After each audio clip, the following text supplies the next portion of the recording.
सबसे पहले सिंध बल्दियाती इंतखाबात का जिक्र रुख करेंगे कराची का, जहां 7 अजला में बल्दियाती इलेक्शन के बाद वोटों की गिनती और नताइज की तैयारी जारी है। पीपल्स पार्टी, जमात इस्लामी और तहरीक इंसाफ ने कामयाबी के दावे कर दिए हैं। किस जमात का अपनी कामयाबी से मुताल्लिक क्या कहना है, ये आपको आगे चलकर बताएंगे। लेकिन अभी आपको ये बताएंगे कि कराची में इलेक्शन के मौके पर कहीं वोटिंग से रोकने की शिकायत मौसूल हुई तो कहीं धांधली का वावेला किया गया। कराची के बाद पोलिंग स्टेशंस में सियासी जमातों के कारकुन आपस में गुत्थम गुत्था और हाथापाई करते भी नजर आए।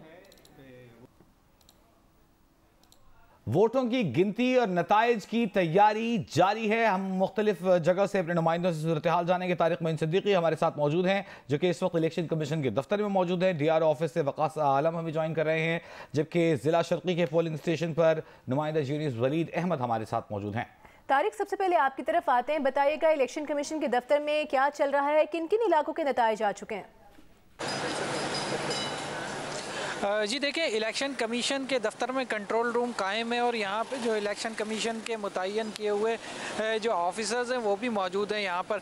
लेकिन अब तक हमने ये देखा है कि यहाँ पर जो इंतखाबी नताइज हैं उनका बाकायदा आने का सिलसिला अब तक शुरू नहीं हुआ है। हमारी बात हुई इलेक्शन हुकाम से, उनका ये कहना है कि RO ऑफिस में भी इलेक्शन जो नताइज हैं वो क्योंकि ताख़ीर से आ रहे हैं और उनको मुकम्मल करने का भी सिलसिला जारी है। उसके बाद जब कम्प्लीट हो जाएंगे उसके बाद RO यहाँ जो इनका ऑफिस कायम है यहाँ पे उसमें भेजेंगे। लेकिन अब तक हमने जो महसूस किया, मुख्तलिफ इलाकों का मुख्तलिफ जो पोलिंग स्टेशन है वहाँ पर भी हम गए तो हमने देखा कि वो जो अमला है उसका जो नताइज बनाने का जो तरीक़ाकार है उसमें काफ़ी ताख़ीर जो हमें नज़र आई। क्योंकि एक तो ये था कि काफ़ी अरसे पहले जो स्टाफ है उसको तरबियत दी गई थी तो उसमें से बहुत सा स्टाफ ऐसा है जो तब्दील भी हुआ और बहुत से हमने ये देखा कि उन्हें उसका तरीक़ाकार मुकम्मल तौर पर उनको शायद आता नहीं था। तो ऐसा भी था कि जो तरबियत याफ्ता अमला था उसमें से कुछ लोगों ने मदद करके उस काम को थोड़ी तेज़ी से करने की कोशिश की है। तो फॉर्म 11 को जो बनाने का अमल है, जो नतीजा जिस पे लिखा जाता है वो इस वक्त ये है कि मुख्तलिफ, क्योंकि पोलिंग स्टेशंस की तादाद बहुत ज़्यादा है और वार्ड्स के और चेयरमैन और वाइस चेयरमैन के जो इंतखाबात के जो नताइज हैं वो कंपाइल होने में बहुत टाइम लग रहा है। ठीक है, तारिक हमारे साथ ही मौजूद रहिएगा। डिस्ट्रिक्ट रिटर्निंग ऑफिसर के दफ्तर में मौजूद हैं वकास आलम, उनसे जानेंगे। वकास, इलेक्शन कमीशन का जो दफ्तर है वहां तो अब तक नताइज नहीं पहुंचे हैं, RO ऑफिस में क्या सूरत हाल है? जी देखें, लियारी मैंने पूरा दिन जो है वो मैं देखता रहा हूँ और अव्वल तो लियारी में पूरे दिन भर में कोई ख़ास कोई हैपनिंग नहीं हुई। बहुत ही सुस्त रवि का शिकार रहा। जो टर्न आउट था शदीद कम रहा। वोटर्स जो है वो बहुत ही कम तादाद में हमें पोलिंग स्टेशन में नज़र आए। ये सब होने के बाद जब रिजल्ट नताइज आने का वक्त आया तो नताइज भी एक सुस्त रवि का शिकार रहे। मैं इस वक्त जब DRO ऑफिस में मौजूद हूं तो लियारी के जो रिजल्ट्स हैं वो एक भी नहीं आया है। वार्ड नंबर हमारे पास जो UC 1 से लेके 4 तक हैं उनके जो हैं वो मुख्तलिफ वार्ड्स के अब आना रिजल्ट शुरू हुए हैं। और याद रखिएगा कि 13 UCs हैं और हर UC के 4 वार्ड हैं। यहाँ पर जो है अगर हम इस इंतज़ार में बैठे हैं कि ये तमाम नताइज जो हैं वो इसी तरह जिस स्पीड से लाए जा रहे हैं, अगर तो हम इंतज़ार करें तो ये रात गए तक भी शायद जो है वो नताइज इस वक्त नहीं आ सके। अच्छा, आप भी बता रहे हैं कि नताइज मुरतब होने का जो अमल है वो सुस्त रवि का शिकार है। वलीद, आप जिला शर्की के पोलिंग स्टेशन पर मौजूद हैं, क्या माहौल है और वोटों की गिनती यहाँ पर कहाँ तक पहुंची है? देखिए, बिल्कुल वोटों की गिनती तो चल रही है लेकिन वो भी सुस्त रवि का शिकार नज़र आती है। जैसे आज हमने देखा कि पूरे दिन लोग घरों से नहीं निकले और उसके बाद फिर शाम में जाकर हमने देखा कि कुछ तेज़ी आई है। तो जिस पोलिंग स्टेशन में भी हम गए हैं, चाहे वो ज़िला शर्की हो या फिर वो डिस्ट्रिक्ट सेंट्रल हो, तो वहाँ पर आगाज़ में ही ज़ाहिर है हर पार्टी चाहती है कि उसके ज़्यादा वोट्स हों। तो ज़ाहिर है कुछ तल्ख कलामी हुई, कुछ बदमज़गी हुई और उसके बाद फिर बैलेट बॉक्स काफ़ी देर से खोले गए कुछ पोलिंग स्टेशंस में। और इस वक्त भी मैं गुलशन इकबाल की UC 7 में मौजूद हूँ। यहाँ पर भी बहुत सुस्त रवि से जो वोट्स हैं वो काउंट किए जा रहे हैं। पोलिंग एजेंट्स जो हैं वो अभी तक इस पोलिंग स्टेशन के अंदर मौजूद हैं और उसके बाद फिर ये रिज़ल्ट जाएगा RO ऑफिस और उसके बाद फिर रिज़ल्ट मुरतब होंगे। तो जाहिर है उसमें एक तवील वक्त लगेगा और ये कहा जा सकता है कि अभी इतनी जल्दी किसी की भी सांसें बहाल नहीं होंगी, इसमें भी वक्त है। ठीक है, बहुत शुक्रिया वलीद आपका। वकास और तारिक मोइन सिद्दीकी हमारे साथ मौजूद थे। हम गाहे गाहे आपसे नताइज हासिल करते रहेंगे। अभी आपको बताएंगे जमात इस्लामी ने कराची के बल्दियाती इलेक्शन में मैदान मारने का दावा कर दिया। जियो न्यूज़ के प्रोग्राम नया पाकिस्तान में गुफ्तगू करते हुए अमीर जमात इस्लामी कराची हाफिज नईमुर रहमान ने कहा कि जमात इस्लामी 100 से ज़ायद यूसीज पर आगे है। जिला वस्ती, कोरंगी और शर्की में जमात इस्लामी का हरीफों पर मार्जिन बहुत ज़्यादा है। उनका ये भी कहना था कि मेन स्ट्रीम शहर की हिमायत जमात इस्लामी के पास अब तक आ चुकी है। तारीखी कामयाबी और कराची की सियासत में जमात इस्लामी का कमबैक है। मोर देन 100 पे हम आगे हैं। डिस्ट्रिक्ट सेंट्रल, डिस्ट्रिक्ट ईस्ट और डिस्ट्रिक्ट कोरंगी में हम थम्पिंग मेजॉरिटी से आगे हैं। ठीक है, और ये देखें 46 यहाँ पर हैं, 45 तकरीबन यहाँ हैं अपना ईस्ट में, सेंट्रल में 46 हैं और कोरंगी में भी 32-33 हैं। तो आप ये सब मिला लें तो वैसे भी 120-25 बन जाते हैं। बिल्कुल जो मेन स्ट्रीम शहर को अल्हम्दुलिल्लाह हमने लीड किया है और ये बहुत बड़ी तारीखी कामयाबी भी है, कमबैक भी है जमात इस्लामी का। और जमात इस्लामी जो एफर्ट कर रही थी, जो कैंपेन चला रही थी, जो कराची की आवाज़ बन रही थी, जिसको बहुत सारे लोग इग्नोर कर रहे थे कि शायद ये सिर्फ तहरीक चलाने वाले और एहतजाज करने वाले और अदालतों में जाने वाले लोग हैं, वोट इनको नहीं मिलेगा। हमने अपनी कैंपेन से, अपनी कम्युनिकेशन कैंपेन आपकी भरपूर थी दूसरी जमातों के मुकाबले में, आप लोगों ने बड़ी भरपूर कैंपेन की। अब देखते हैं कि हतमी नतीजा क्या आता है। पीपल्स पार्टी ने कराची के बल्दियाती इंतखाबात में कामयाबी का मुहतात दावा कर दिया। वजीर मेहनत सिंध सईद गनी ने कहा है कि पहले नंबर पीपल्स पार्टी या फिर जमात इस्लामी का होगा। अभी नताइज आना बाकी हैं, ये कहना तो सईद गनी का। कहते हैं कि कोई भी दावा करना क़ब्ल वक्त होगा। पीपल्स पार्टी अपने आप को कहां देख रही है, क्या इंफॉर्मेशन दे रहा है इस वक्त आपका इलेक्शन सेल आपको? देखिए, अभी शहजाद बहुत सारी पोलिंग अपना जो यूसीज हैं उनका रिजल्ट मुकम्मल नहीं है और बहुत ही कम नंबर ऐसा है जिनका फाइनल रिजल्ट आ गया है। तो अभी ये मेरा ख्याल है कब्ल वक्त होगा कहना कि जी हमारी कितनी है, जमात की कितनी है, पीटीआई की कितनी है। लेकिन मैं आपको ये जरूर बता सकता हूँ कि जो ट्रेंड मुझे नजर आ रहा है उसमें पहले नंबर पर या तो पीपल्स पार्टी होगी या जमात इस्लामी होगी। सिंध में बल्दियाती इंतखाबात के दूसरे मरहले में अब तक के गैर हतमी गैर सरकारी नताइज के मुताबिक हैदराबाद डिवीजन में पाकिस्तान पीपल्स पार्टी मजमूई तौर पर 545 नशिस्तें जीत चुकी है। आज़ाद उम्मीदवार 30 नशिस्तें लेने में कामयाब हुए। तहरीक इंसाफ के अब तक 23 उम्मीदवार मैदान मार चुके। डिस्ट्रिक्ट काउंसिल मिटियारी से पीपल्स पार्टी के 13 उम्मीदवार कामयाब हुए हैं। डिस्ट्रिक्ट काउंसिल बदीन से 15, डिस्ट्रिक्ट काउंसिल दादू से पीपल्स पार्टी 17 और तहरीक इंसाफ 1 सीट ले सकी। डिस्ट्रिक्ट काउंसिल जामशरू से पीपल्स पार्टी को 9 पर कामयाबी मिली। डिस्ट्रिक्ट काउंसिल सिजावल में 55 और आज़ाद उम्मीदवार 2 नशिस्तों पर कामयाब हुए। डिस्ट्रिक्ट काउंसिल टेंडो अलायार से पीपल्स पार्टी को 12 सीटों पर कामयाबी मिली। डिस्ट्रिक्ट काउंसिल टेंडो मोहम्मद खान में 19 नशिस्तों पर जियाले कामयाब हो गए। डिस्ट्रिक्ट काउंसिल ठट्टा से पीपल्स पार्टी को 43 नशिस्तों पर कामयाबी मिली है।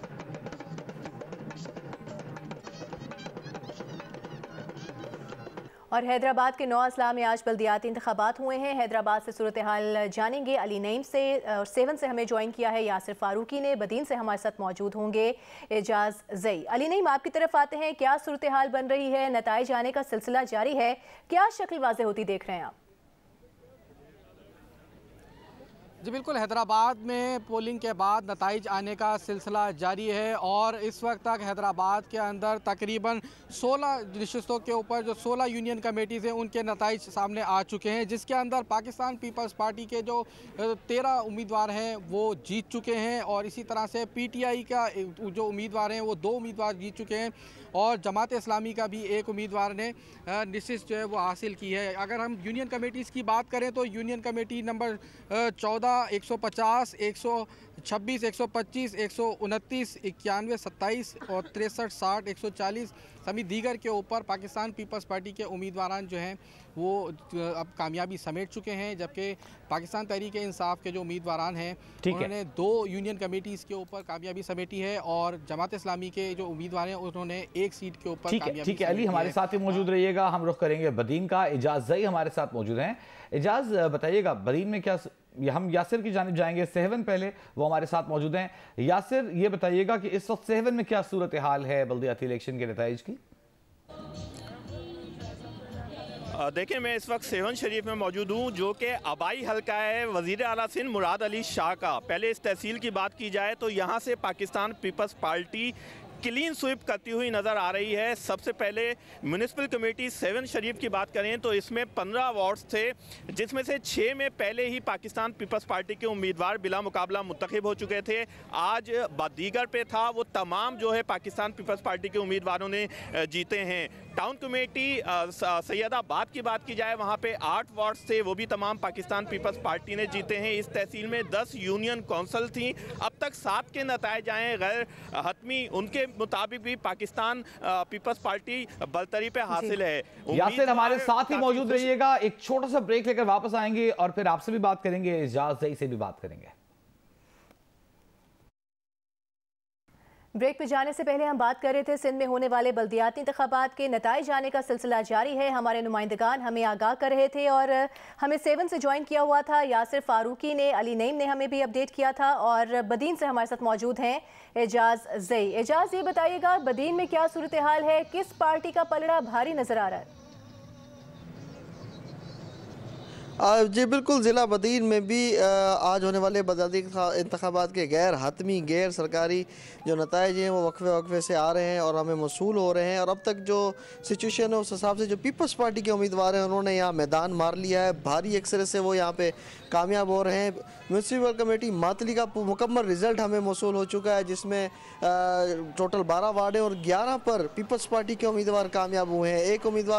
एक वार्ड पर जो है आज़ाद उम्मीदवार कामयाब हुआ है, जबकि एक पर पहले ही रिजवान कायम खानी पीपल्स पार्टी के जो उम्मीदवार हैं वो बिला मुकाबला कामयाब हो चुके हैं। टाउन कमेटी गुलारची का भी रिजल्ट मौसूल हो चुका है, जिस पर टोटल 6 वार्ड हैं, जिनमें से 5 पर पीपल्स पार्टी कामयाब हुई, एक पर GDA के उम्मीदवार सिर्फ 11 वोटों के फ़र्क से कामयाब हुए हैं। इसी तरह म्यूनसिपल कमेटी बदीन के नताइज में मौसूल हुए हैं, जहाँ पर भी पीपल्स पार्टी के उम्मीदवारों का पलड़ा भारी है। बहुत शुक्रिया आपका, हमारे साथ मौजूद थे हमारे नुमाइंदगान एजाज ज़ई, अली नईम, यासिर फारूकी, आप तीनों का बहुत शुक्रिया। तहरीक इंसाफ ने मंगल को खैबर पख्तूनख्वा असेंबली तोड़ने का फैसला कर लिया है। ज़राए का बताना है कि वज़ीर आला खैबर पख्तूनख्वा महमूद खान मंगल को असेंबली तोड़ने की समरी गवर्नर को भेजेंगे।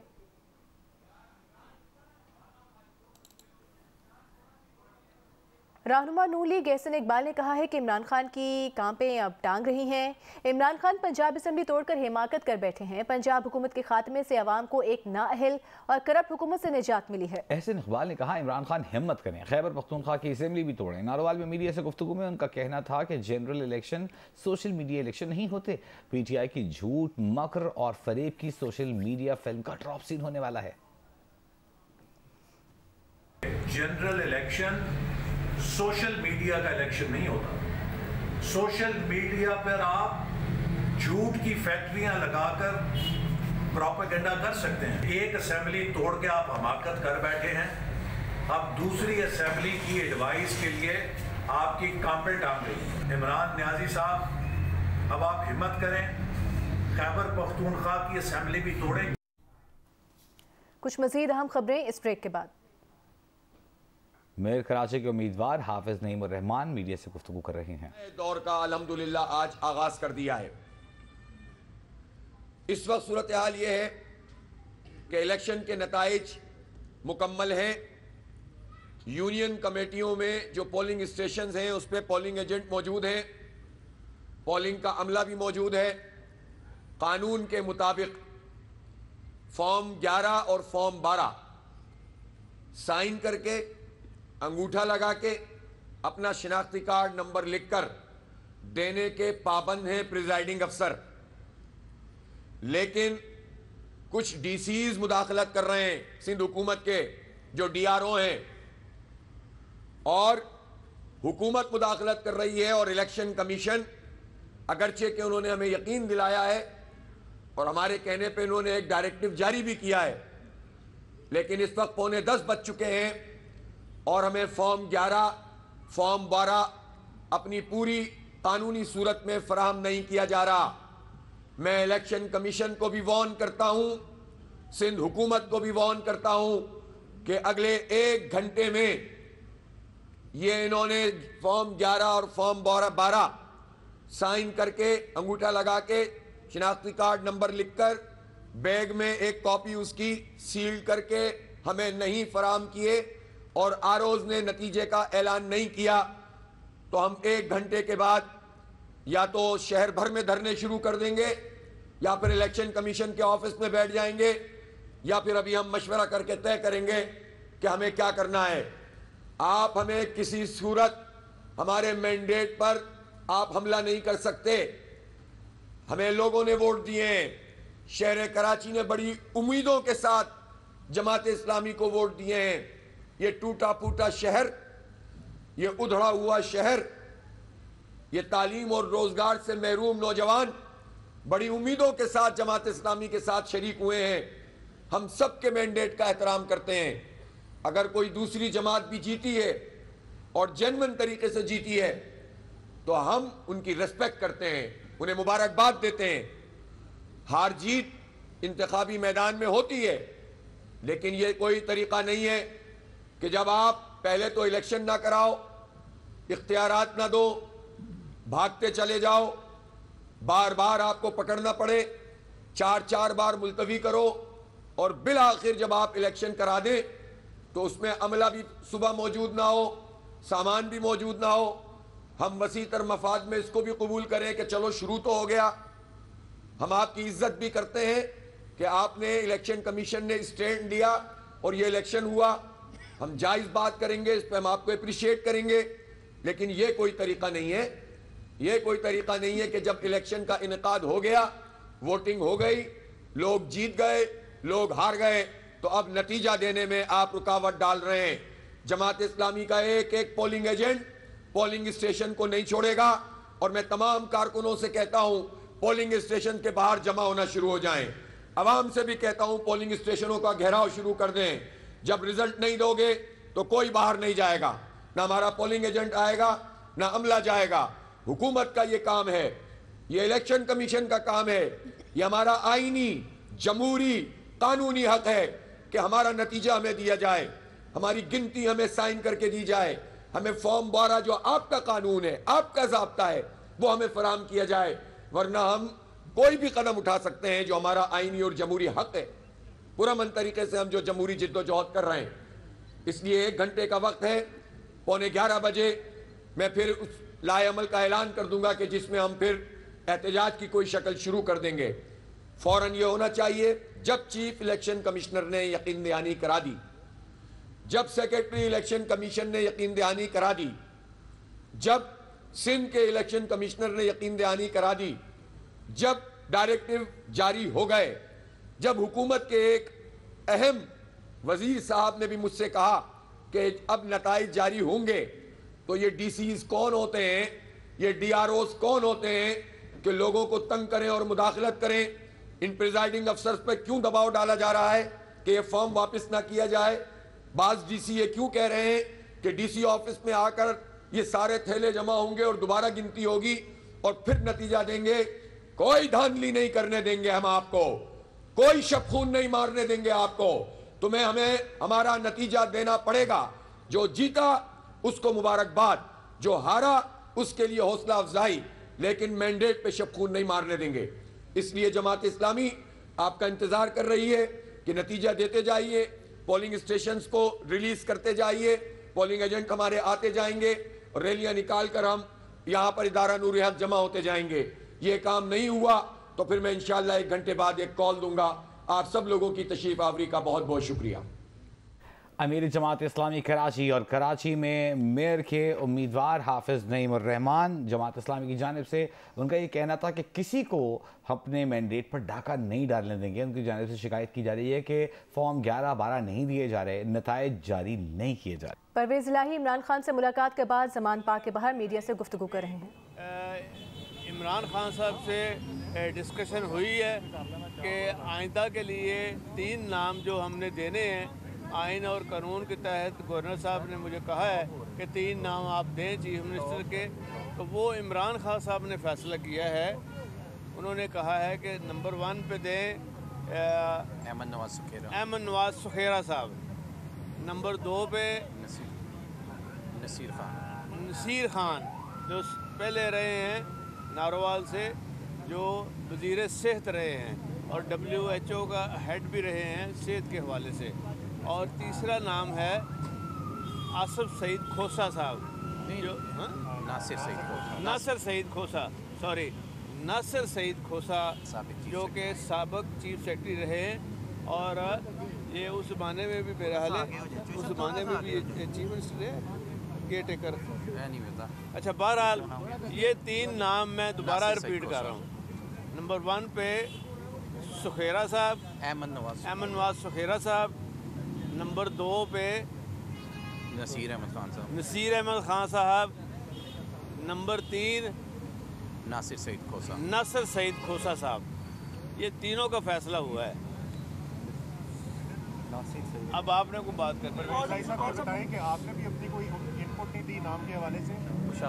मुशावरत हुई है, 1-2 नामों की हुई है, लेकिन कंसेंसस जो हुआ है, जो खान साहब ने फैसला किया है, वो मैं आपको बता रहा हूँ।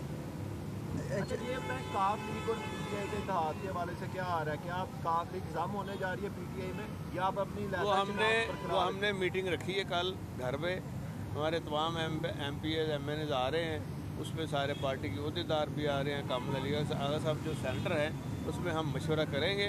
और उन्होंने ये कहा है कि अगर आप पार्टी में जम हो जाएं तो वो पार्टी के लिए भी अच्छा है और आपके लिए भी अच्छा है। और मोने साहब का भी यही ख्याल है। तो अब जो सब कुछ जो पीटीआई के अरकान हैं उनको शिकवा है, कुछ एतराज़ात हैं आपके पीटीआई में आने पे, और इस हवाले से क्या कहेंगे? यार देखें ना, हमारे आने से उनको तक़वियत मिलेगी, हमारे आने से बेहतरी आएगी। मुश्किलात तो हमें है ज़्यादा, उनको कोई मुश्किल नहीं है। सर जरदारी की उनकी लीडरशिप तो मुसम्मम है इमरान खान साहब की सूरत में। जरदारी साहब की शुजात साहब से मुलाकात हुई, इसको किस तरह देख रहे हैं? वो कोई नहीं है, ये चले हुए कारतूस हैं वो सारे। आप कितना होपफुल हैं कि ये मैटर जो है आपके और कायदे इसमें इख्तिलाफ के दरमियान हो जाए, या मैक्सिमम पार्लियामेंट्री कमेटी तक हो जाए, ECP तक ना जाए? नहीं, वो हमारी भी यही कोशिश है, और मेरा हाल है अगर वो ठंडे दिल से गौर करें, ये जो तीनों नाम दिए हैं इसमें से ज़रूर कंसेंसस होता हुआ नज़र आ रहा है, इसीलिए हमने दिए। हमने कोई अपना ऐसा बंदा नहीं दे दिया कि जो रिजेक्ट कर सके कोई। सब KP असम्बली में तहलील होने जा रही है, तो समझते हैं कि अब कौमी असम्बली की तरफ भी प्रेशर बढ़ाया जाएगा ताकि इलेक्शन जो है वो तीनों असम्बलियों के एक वक्त पे ही हो जाए? अब इनको जो रोना धोना नून का चल रहा है ना, इसीलिए है कि जो खान साहब ने कल कहा है कि अब इनकी शामत आने वाली है और ये स्लीपिंग पिल से भी शहबाज शरीफ को नींद नहीं आनी।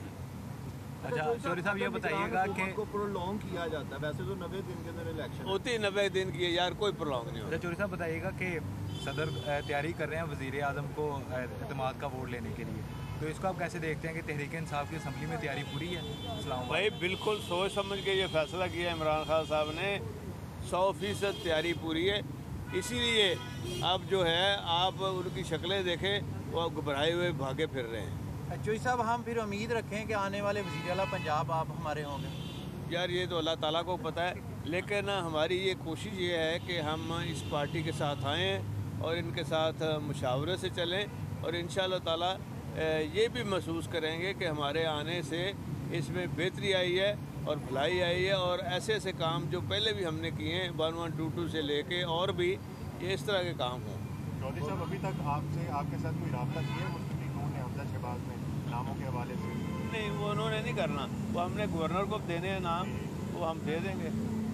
वो दे रहे गवर्नर को? हाँ, गवर्नर उन्हीं का है, वो दे देंगे। बहुत मेहरबानी जनाब, बहुत शुक्रिया। बहुत शुक्रिया। अहमद नवाज सुखेरा, नसीर खान और नासिर सईद खोसा के नाम तजवीज़ किए गए हैं।